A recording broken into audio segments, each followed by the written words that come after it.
नाशिकमध्ये पुढच्या वर्षी सिंहस्थ कुंभमेळ्यात पूजा विधींसाठी पुरोहितांची गरज आहे आणि यासाठी सरकारतर्फे औद्योगिक प्रशिक्षण संस्थेत वैदिक संस्कार ज्युनियर असिस्टंट हा नवा अभ्यासक्रम सुरू करण्यात येतोय। अल्प मुदतीच्या या रोजगारक्षम अभ्यासक्रमांतर्गत विद्यार्थ्यांना वैदिक संस्कार, मंत्रोच्चार आणि धार्मिक विधींचं प्रशिक्षण दिलं जाणार आहे। आधुनिक तंत्र शिक्षणासोबतच आध्यात्मिक ज्ञानाचा संगम घडवण्याचा हा प्रयत्न आहे। याला त्र्यंबकेश्वर मंदिराच्या विश्वस्तांसह पुरोहितांकडून विरोध केला जातोय। हे धर्मशास्त्राविरोधात असल्याचं त्यांचं म्हणणं आहे। प्रशिक्षण संस्थेमध्ये पौरोहित्य या व्यवसायाचं प्रशिक्षण देण्यात येत आहे आणि त्या कोर्सला ऍडमिशन घ्यावी।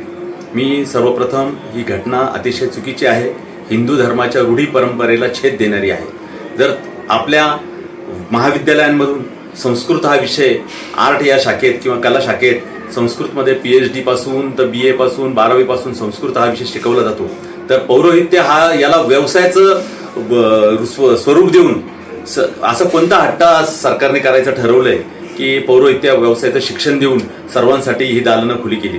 हे बघा, या सगळ्या गोष्टीला एक परंपरा आहे, रूढी आहे। तीर्थ पुरोहित नावाची संकल्पना आपल्या पूर्वजांनी अस्तित्वात आणलेली आहे।